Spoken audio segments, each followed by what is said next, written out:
درود دوستای خوبم، هنگام هستم با آشپزخونه من خوش اومدید. امیدوارم کلی حالتون خوب باشه دوستان. امروز اومدم کنار همدیگه شیرینی درست کنیم. شیرینی زعفرانی مارمالادی هستش. مارمالاد این شیرینی رو قبلا درست کردم، تو دیسکریپشن لینکش رو براتون میذارم. یه شیرینی فوق العاده خوشمزه و یه گزینه خیلی عالی برای نوروز هستش. هم راحت درست میشه، هم فوق العاده خوشمزه است.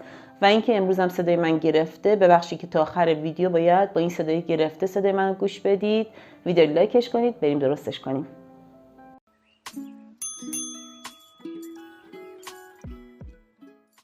برای درست کردن شیرینیمون نیاز داریم به 180 گرم پودر شکر. من پودر شکرم رو الک میکنم دوستان.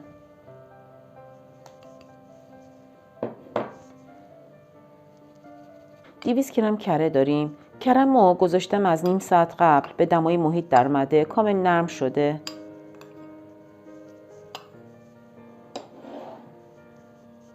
اول کره و شکر رو، پودر شکری که داریم، با پشت قاشق به خورد همدیگه میدیم. ببینید دوستان، به این شکل که به خورده همدیگه رفتن، حالا من شروع میکنم با همزن برقی حدود 6 تا 7 دقیقه هم میزنم این ترکیب رو.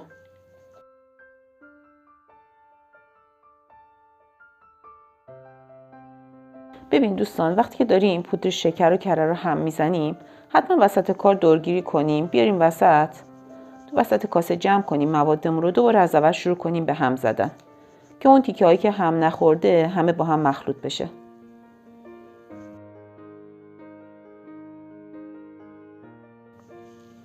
دوستان حدود 6-7 دقیقه من این ترکیب رو هم زدم.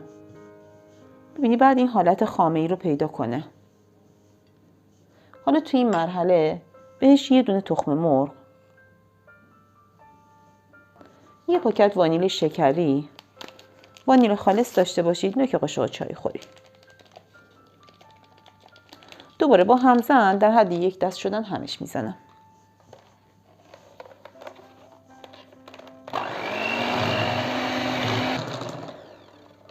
ببینید دوستان، وقتی که تخم مرغ هم اضافه میکنیم، حتما باید یه خورده که هم زدیم دورگیریش رو انجام بدیم. بعد دوباره هم بزنیم.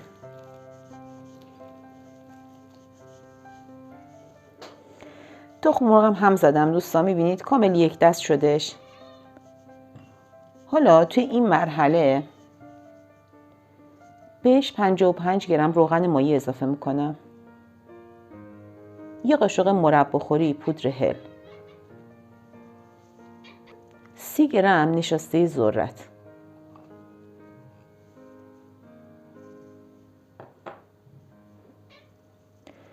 20 گرم شیر خشک. شیر خشک قنادی است دوستان، شیر خشک شور، مواظب باشید که نگیرید، مخصوص دسر و شیرینی از لوازم قنادی ها میتونید تهیه کنید. یه قاشق غذاخوری زعفران غلیظ دم شده. حالا یه مقدار با لیسک هم میزنم تا به خورده هم برن.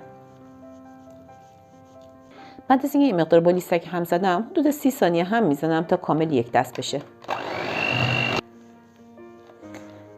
توی این مرحله میبینید مایعی که داریم کاملا 1 دست هستش دوستان. 350 گرم آرد داریم. قبلا الکش کردم دوستان، دوباره با الک بهش اضافه میکنم آردم رو، اما کنترل شده. حدود 300 گرم از آردم رو اضافه میکنم. حدود 50 گرمش رو میذارم بمونه. کیفیت خمیرم رو نگاه میکنم، میزانی که میخوام خمیرم بشه رو نگاه میکنم، بعداً دوباره بهش اضافه میکنم. 50 گرمی که میگم اندازه 3-4 تا قاشق غذاخوری بذارید ته آردتون بمونه، کنترل شده اضافه کنید. کم کم اضافه میکنم با همون لیسک. دیگه از این مرحله به بعد با همزن همش نمیزنیم، با لیسک به خوردش میدیم. دوستان خمیر شیرینیمون آماده شد. ببینید لطافت خمیرمون رو، یعنی قوامی که خمیرمون داره. یه خمیر کاملا چسبنده داریم. حالا توی این مرحله دیگه آماده است، میذارمش کنار. حالا از خمیر شیرینیمون میریزیم توی قیف با سرماسوره‌ای که دوست دارید. من از سرماسوره شکوفه استفاده کردم، حتی میتونید از سرماسوره ساده هم استفاده کنید، اون کاملا سلیقه‌ای هستش. بعد برای قیفای یه بار مصرف بهتون توصیه میکنم برای این خمیر از 2 تا قیف استفاده کنید. حالا با یه مقدار فاصله پایپش میکنیم توی سینی فری که کاغذ روغنی انداختیم.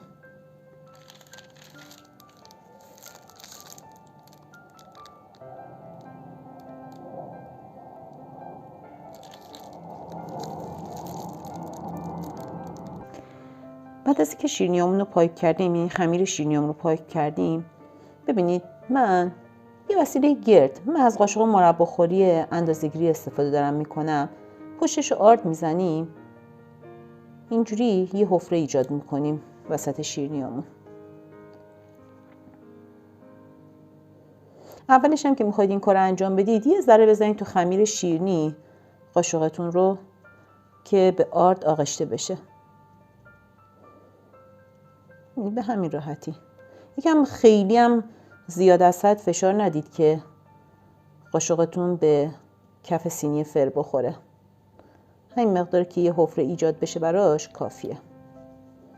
حالا دیگه میره توی فر 170 درجه دوستان به مدت 12 تا 15 دقیقه. کنترل شده بپزید، قرار نیست که خیلی تغییر رنگ بده شیرینیامون و بیش از حدم بمونه خشک میشه شیرینیا. پس سر 15 دقیقه سعی کنید که بردارید، ولی باز هم بسته به دمای فرتون بپزیدش. دوستان من شیرینیامو از فر در آوردم. همینطور که داغ هستش هنوز اجازه ندادیم که خنک بشه. همینطور که با قاشقمون حفره ایجاد کرده بودیم، با همون قاشق دوباره مابین شیرینیامون و وسط شیرینیامون رو یکم گودتر میکنیم، چون میخوایم مارمالاد بزنیم. چون موقع پخت اون قسمت میاد بالا و چون جاش مشخصه همینطور داغ دوباره تکرار میکنیم. حالا دیگه اجازه میدیم کامل خنک بشه شیرینیامون. دوستان شیرینیامون کامل خنک شد، یعنی اجازه میدیم که کامل خنک بشه. حالا مابینش رو، اون قسمت که گودش کرده بودیم وسطش رو مارمالاد میزنیم. مارمالاد من خونگی هستش، خودم تهیهش کردم. دوست داشتید میتونید از بیرون تهیه کنید، دوست داشتیدم من لینکش رو تو قسمت دیسکریپشن براتون میذارم، میتونید درست کنید و استفاده کنید. بس کم که مارمالاد زدید، اگه دوست داشتید با یه مقدار پودر پسته دیزاینش رو انجام بدید، روی مارمالاد بریزید. اگه هم که دوست نداشتید همونطور ساده سرو کنید. فوق العاده خوشمزه است. بهتون توصیه میکنم این شیرینی خوشمزه زعفرانی مارمالادی رو حتما درست کنید کنار عزیزانتون. برای نوروز واقعا فوق العاده است. از طعم بی‌نظیرش لذت ببرید. مرسی که تا آخر ویدیو کنارم بودید. کلی دوستتون دارم و ویدیوی بعد همدیگه رو میبینیم.